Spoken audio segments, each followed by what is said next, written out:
I am Shaira Aspa, a student at Alaminos City National High School, taking the course of Computer System Services.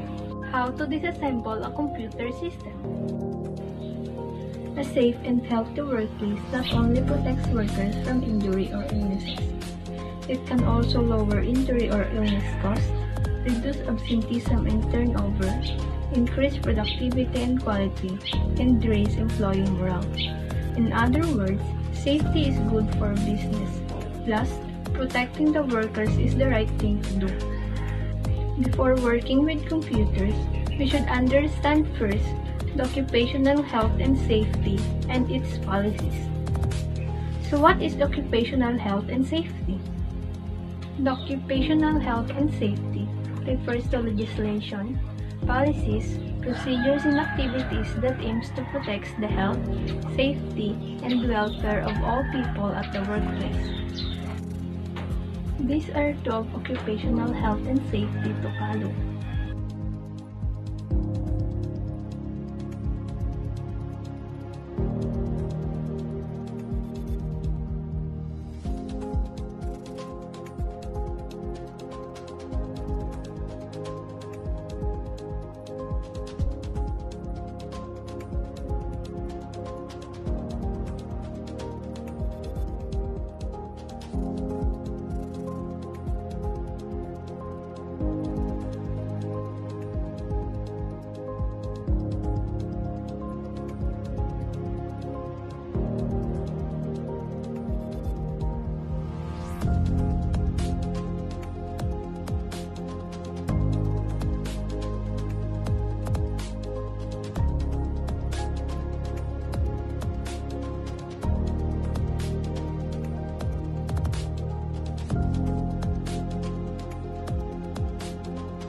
After understanding the 12 OHS procedures, we can now proceed in disassembling the computer system.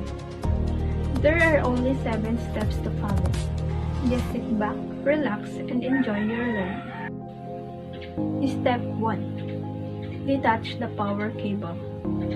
The disassembling of computer system starts with externally connected device detachment. Make sure the computer system is turned off before detaching the power cable on the computer system. Step 2. Remove the cover. The standard way of removing tower cases is used to be to undo the screws on the back of the case. Slide the cover back about an inch and lift it off. Step 3. Remove the adapter cards. Remove the screws, if any, that holds the card in place. Grab the card by its edges, front and back, and rock it lengthwise to release it. Step 4. Remove the drives. Removing drives are easier. Pull data cables off from the drive as well as motherboard connector. Gently wiggle the cable sideways and remove it. Step 5. Remove the memory module. Memory modules are mounted on the motherboard as chips that can be damaged by manual force if applied improperly. Handle the chips only by its edges. Step 6. Remove the power supply. The power supply is attached in the tower cabinet at the top back end of the tower. Make sure that the power connector is detached from the switchboard. Step 7. Remove the motherboard. Before removing all the connectors from the motherboard, make sure you memorize the connectors for assembling the computer. Remove the screws at the back part of the motherboard and you will be able to detach it from the cabinet.